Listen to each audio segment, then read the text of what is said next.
Bismillahirrahmanirrahim. Assalamualaikum warahmatullahi wabarakatuh. Adik-adik, berikut adalah video mengenai penjelasan latihan soal untuk materi keempat kita pada video sebelumnya tentang regresi linear berganda, masih dalam mata kuliah ekonomi trika, pengasuh mata kuliah oleh saya sendiri, Ibu Sari. Baik, langsung saja.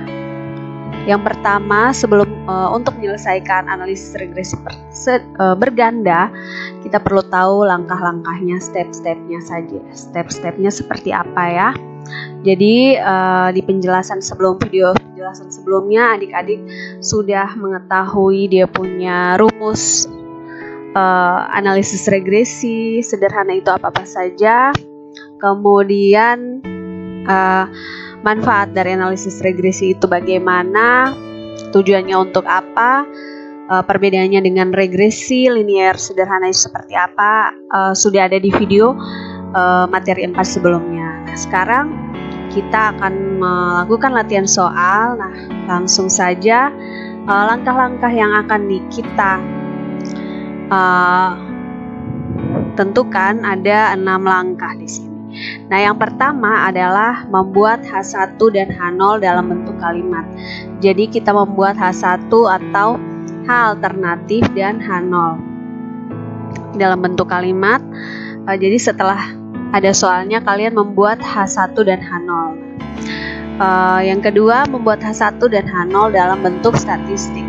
Nah, kalau H1 dan H0 dalam bentuk statistik. Kemudian yang ketiga, membuat tabel penolong untuk menghitung angka statistik. Ini hampir sama dengan regresi linear sederhana sebelumnya. Kemudian yang keempat, hitung nilai-nilai persamaan B1, B2, dan A. Nah, ini untuk rumusnya ada di video sebelumnya juga. Kemudian yang kelima, masukkan nilai-nilai yang sudah kalian dapat dari B1, B2, dan A ini ke dalam persamaan regresi berganda. Nah, di sini kita untuk latihan soal masih ya tetap Ibu menjelaskan di sini regresi bergandanya hanya 2 variabel X saja. Kemudian yang terakhir, menguji signifikansi dengan membandingkan F hitung dengan F tabel. Jadi kalau pada regresi linear sederhana sebelumnya kita menggunakan uji T, maka untuk regresi berganda kali ini kita coba dengan menggunakan uji F. Jadi nanti setelah mengetahui determinasi dan korelasinya, koefisien korelasinya, koefisien determinasi, kemudian korelasi nilai signifikansinya dengan membandingkan F hitung dengan F tabel. Jadi ada 6 tahap yang harus dilakukan dalam menyelesaikan persamaan regresi linear berganda ini ya. Ini tahapnya. Kemudian kita langsung pada contoh soal saja. Nah, ada sebuah contoh ya. Sebuah penelitian dilakukan untuk mengetahui apakah ada pengaruh makanan ikan tiap hari dalam seminggu X1 dan panjang ikan X2 mm dalam milimeter ya terhadap berat ikan di Desa Tani Tambak Raya Sejahtera.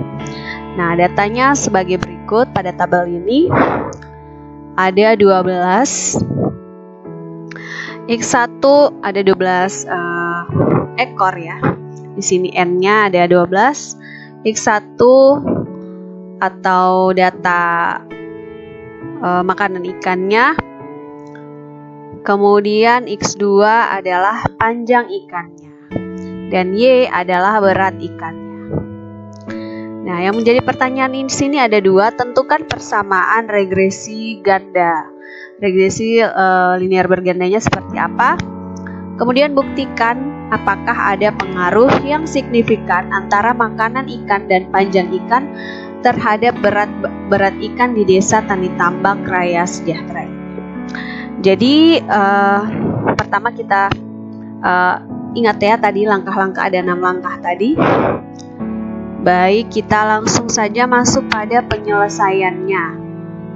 Di sini pertama kita buat H1 dan H0 dalam bentuk kalimat. Jadi H1 atau H alternatifnya terdapat pengaruh yang signifikan antara makanan ikan dan panjang ikan terhadap berat ikan. Kemudian H0-nya tidak terdapat pengaruh yang signifikan antara makanan ikan dan panjang ikan terhadap berat ikan. Jadi kalau nanti kalian penelitian yang menjadi tujuan kalian itu ada di H1 ya.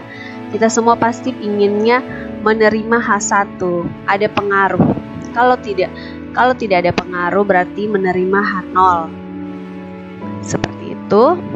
Nah, ini rumus statistiknya. H1 berbanding R tidak sama dengan 0. H0 berbanding R atau regresi sama dengan 0. Seperti yang di video sebelumnya Ibu sudah jelaskan ya, kalau R-nya sama dengan 0 berarti sama sekali tidak ada pengaruh apapun.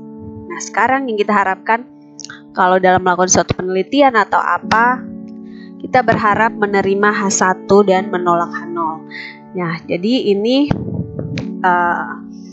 tahap 1 dan 2 yang sudah kalian buat. Jadi H1 dan H0 dalam bentuk kalimat dan H1 dan H0 dalam bentuk statistik.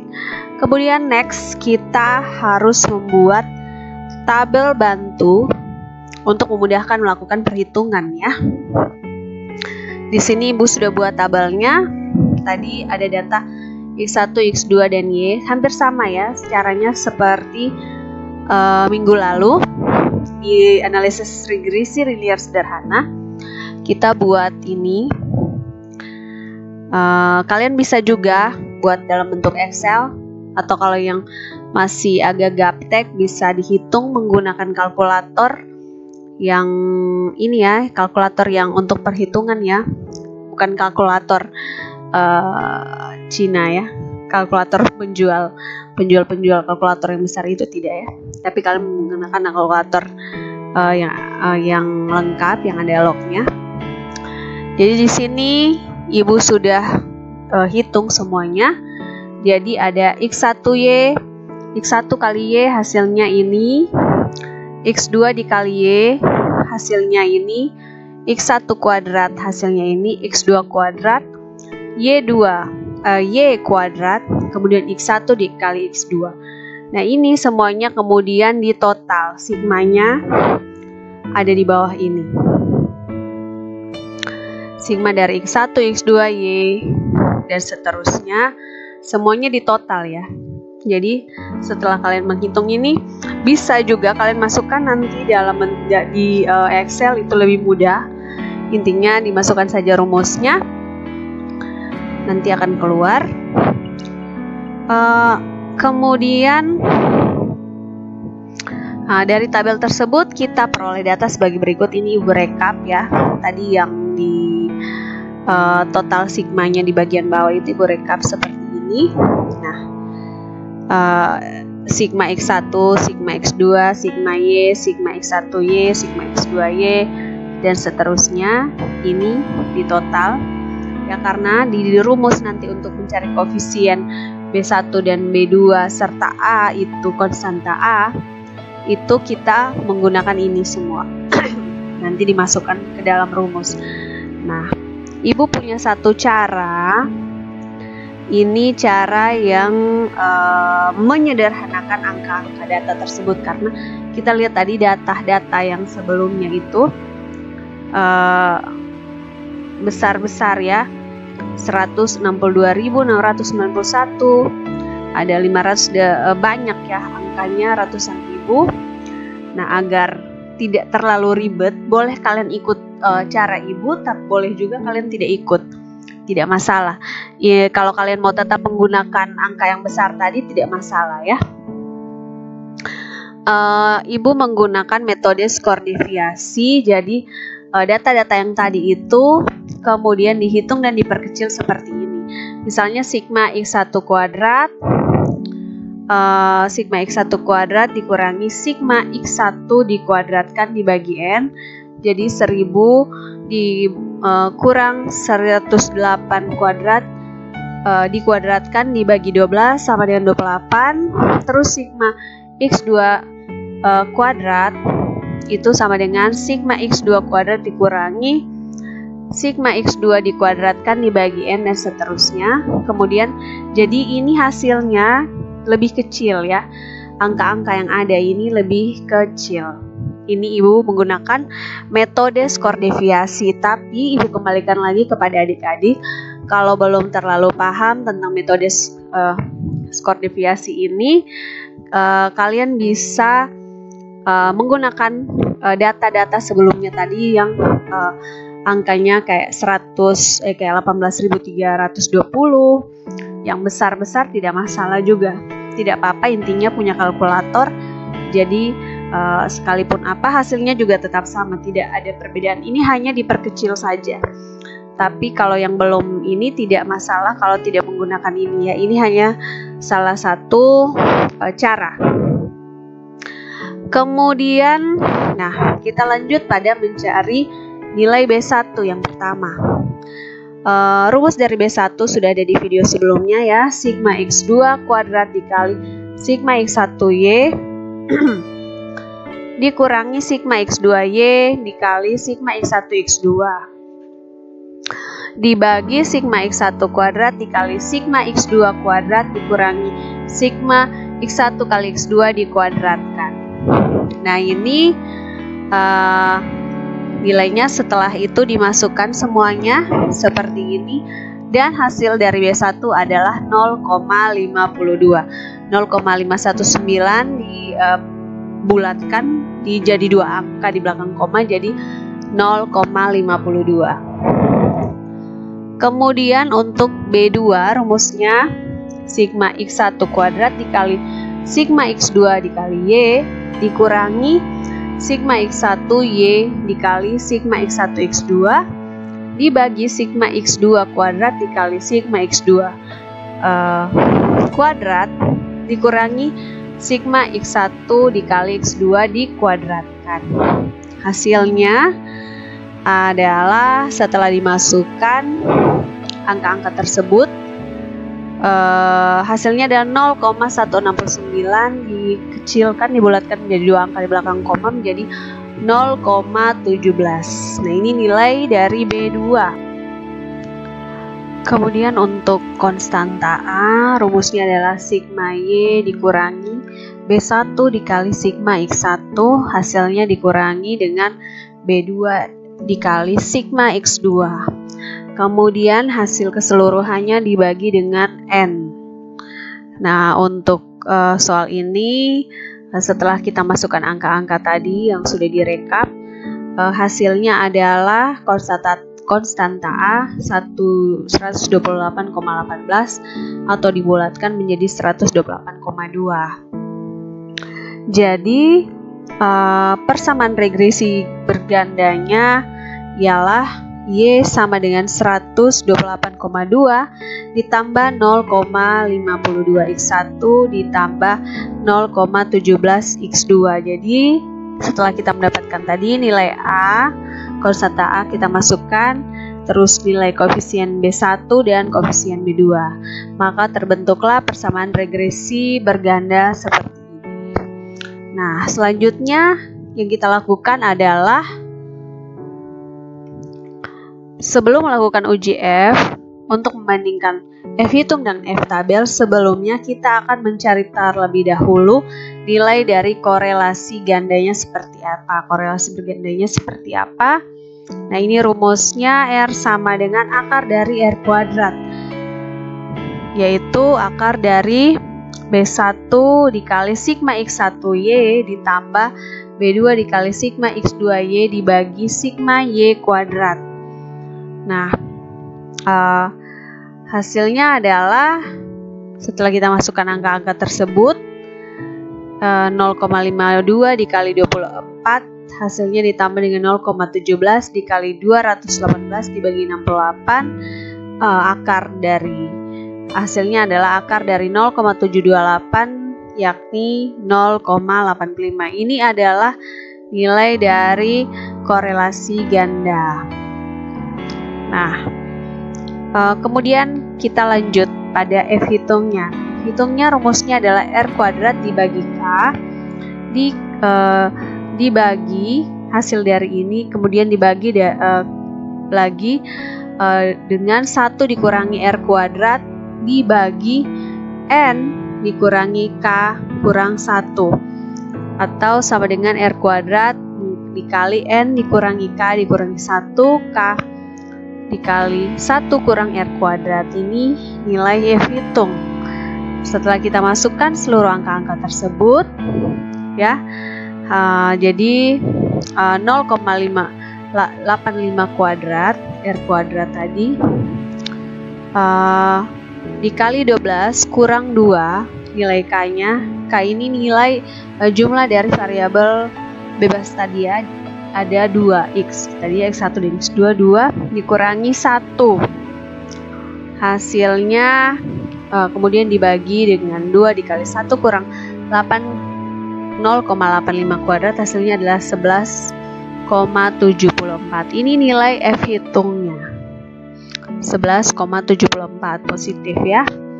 Nah, dengan taraf signifikansi 0,05, DF pembilang horizontal sama dengan K sama dengan 2, dan DF penyebut vertikal N kurang K dikurangi 1 dikurangi 9. Jadi F tabel yang terlihat di tabel itu adalah nilainya 4,26. Jadi DF atau derajat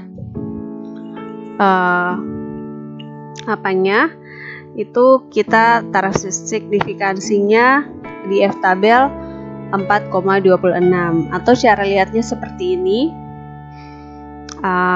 Di F tabel nanti kalian pasti sudah punya ya, di mata kuliah statistik kan pasti udah punya, ada F tabel, T tabel, Z tabel. Nah, dengan taraf signifikansi tadi nilai DF horizontal sama dengan K sama dengan 2, DF vertikal N 12 dikurangi 2 dikurangi 1 sama dengan 9. Jadi terlihat di sana ya, jadi ini 2, K-nya 2, kemudian vertikalnya 12 dikurangi 2 dikurangi 1, 9, nilainya adalah F tabelnya 4,26. Nah, setelah kita melihat F tabelnya, maka kita bisa membuat kesimpulan. Nah, kaidah pengujian signifikansi, jika F hitung lebih besar dari F tabel maka tolak H0, artinya signifikan. Tapi jika F hitung lebih kecil dari F tabel, terima H0, artinya tidak signifikan. Maaf ya, ini terima H1, artinya H1 artinya tidak signifikan. Mohon maaf, ini salah ketik ya. Ini H1. F hitung lebih besar dari F tabel ya, dari kita lihat tadi 11,74 lebih besar dari 4,26, berarti H0 ditolak dan H1 diterima. Nah, jadi terdapat pengaruh yang signifikan antara makanan ikan dan panjang ikan terhadap berat ikan. Nah, sudah terlihat ya. Sebelum-sebelumnya juga sebenarnya sudah terlihat, karena kita lihat tadi untuk koefisien regresi pada B1 dan B2 itu nilainya positif. Nah, itu sudah ada, sebenarnya kita sudah bisa tahu bahwa ada pengaruh yang positif di sana, ada pengaruh dari kedua variabel tersebut. Namun kita kaji-kaji mendalam lagi, setelah kita menghitung F hitung pun nilainya lebih besar dari F tabel, berarti kita H0 ditolak dan H1-nya diterima. Jadi terdapat pengaruh, ada pengaruh antara X1 dan X2 terhadap Y, perhatikan. Nah, sampai di sini penjelasannya secara singkat.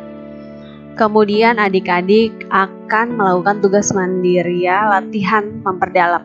Sebenarnya untuk regresi linear sederhana maupun berganda ini bisa kalian kerjakan di Excel atau di SPSS bisa saja, tetapi itu lebih bagus dikerjakan untuk yang variabel X-nya lebih dari 2, misalnya 3, 4, 5 dan seterusnya. Nah, ini kalian juga ibu kasih latih kalian untuk 1 dan 2 variabel ini supaya kalian tahu, minimal tahu prosesnya seperti apa caranya, baru setelah itu kalian kita coba menggunakan aplikasi SPSS dan Excel bisa saja. Tetapi kita harus paling pertama apapun terjadi kita harus tahu dulu manualnya seperti apa ya adik-adik. Oke, kita lanjut. Tugas mandiri yang pertama hanya satu nomor saja. Berikut ada data tentang IQ dan tingkat kehadiran 10 mahasiswa semester 2 yang diperkirakan mempengaruhi nilai UAS. Nah, ini datanya. Mahasiswanya ada 10, IQ-nya X1, X2 tingkat kehadiran persentasenya X1, X2, X1, kemudian nilai Y, nilai UAS-nya. Yang menjadi pertanyaan adalah buatlah persamaan regresi linear berganda. Kemudian yang kedua, berapa koefisien determinasi dan korelasi gandanya? Interpretasikan hasilnya. Kemudian lakukan UJF dan buat kesimpulan. Nah, ini tugasnya. Kalian kerjakan tulis tangan. Lalu nanti dikumpulkan minggu depan di pertemuan yang kelima nanti kita pertemuan tatap muka lagi untuk membahas tentang regresi sederhana dan regresi berganda. Ini diperdalam lagi. Nah, ini dikerjakan ya. Dan kita akan ketemu minggu depan untuk mendiskusikan apa yang kiranya belum dipahami. Baik, jadi demikian untuk latihan soal pada hari ini pada materi keempat regresi linear berganda. Silahkan cari lagi referensi lain yang mungkin misalnya kalian belum pahami. Kalian bisa mandiri belajarnya di rumah. Banyak referensi yang bisa kalian gunakan untuk mempelajari tentang materi regresi ini. Demikian, terima kasih. Wassalamualaikum warahmatullahi wabarakatuh.